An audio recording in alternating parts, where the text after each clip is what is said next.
Trade has always been at the core of the world's economy, shaping empires, cultures, and connections between continents.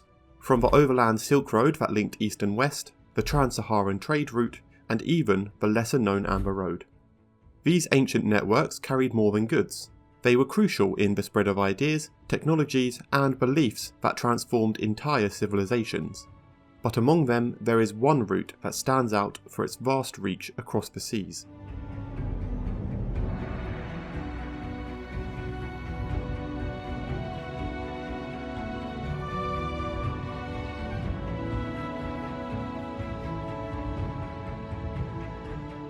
In this video, we aim to answer the following questions regarding this often forgotten ancient trade route. What is the Maritime Silk Road? How was it created? Who maintained it? And what were the consequences of this trade route? Beginning with the what. The Maritime Silk Road wasn't just one single trade route, but rather a collection of smaller trade routes that interconnected with each other. It is important to note that for the people who participated in this trade route, there was no such thing as a Maritime Silk Road. This term was merely coined by later scholars in an attempt to contrast it with the famous inland Silk Road. These routes stretched as far as Japan to the Mediterranean Sea, connecting a myriad of cultures, empires, and peoples, all while carrying physical goods. This gets us to the how. Our story begins around the 2nd millennium BCE, in southern China and Taiwan, when the Austronesian peoples migrated out of their homeland and sailed for Southeast Asia, the many islands of the Pacific, and even the African island of Madagascar. Even though they are now spread across a vast amount of land, these peoples did not entirely lose connection with each other. This is evidenced with the presence of the same type of artifacts, such as a ceremonial Dongsun bronze drum, across all the Austronesian lands, which suggests a vast trade network between them. Furthermore, numerous Austronesian artifacts that date back to the 4th century BCE have been found.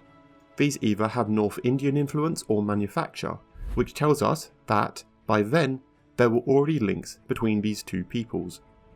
This Indo-Chinese trade route would later connect with the Indo-Roman trade routes, which have been somewhat covered in the past in this channel. In summary, these were the routes that connected the Indian ports of the Malabar coast and beyond to the Egyptian ports of Berenike in the Red Sea coast, as well as many a port in the Arabian Peninsula and East Africa. Which gets us to the who. Truth be said, these trade routes wouldn't exist without the people risking their lives at sea in exchange for a profit. The people responsible for the maintenance of these routes were none other than the Austronesians, especially in the eastern side of the Indian Ocean, where a lucrative connection between ancient China and India would be established. It is not that there were no other groups involved in this trade, but that most of the groups involved in this trade had some sort of stigma or taboo regarding the sea or merchants. For example, while not universally adhered to by all Indians, many Indians followed the Kalapani, or Black Water, which was a belief that venturing into the sea would lead to the loss of one's caste and social standing. On the other hand, ancient China disregarded international trade for a plethora of reasons. For one, Confucian and legalist philosophies both place merchants at the bottom of their social ladder, the 4 occupations, with philosophers such as Han Fei cementing merchants as the undesirable leeches whose sole purpose was to benefit off of the profit of others. The courtiers assemble inside the gates of private residences, use all kind of bribes, and rely on influential men's access to the sovereign in order to escape the burden of military service, and that the tradesmen and craftsmen disguise worthless, broken articles as proper goods, collect useless luxuries, accumulate riches, wait for good opportunities, and exploit the farmers. This prejudice against merchants went hand in hand with the idea of a self-sufficient empire, where the population should focus on producing food and trade internally, rather than with the outside world. It is not to say that they didn't entirely participate in these trade routes at all. After all, China was a key player in them. It was rather that, in general, external trade was discouraged, but many Chinese merchants still existed, with many emperors sending their own expeditions, although these were often painted as diplomatic missions, especially from the Song dynasty onwards. Other than the Austronesians, there were also Somali and Arab traders, especially on the western side of the Indian Ocean.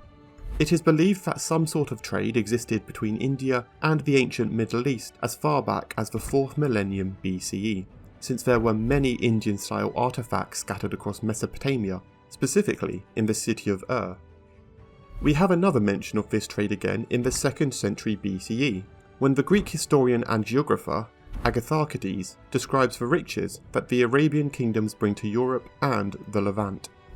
For no nation seems to be wealthier than the Sabaeans and the Ghaeans, who are the ancients for everything that falls under the name of transport from Asia and Europe. It is they who have made Ptolemaic Syria rich in gold, and who have provided profitable trade and thousands of other things to Phoenician enterprise. These two nations not only controlled the flow of trade between India and the Middle East, but also actively participated in transporting the goods until their destination.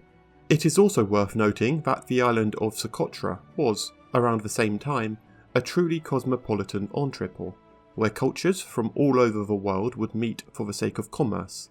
Among these were Africans, Arabians, Greeks, Persians and Indians.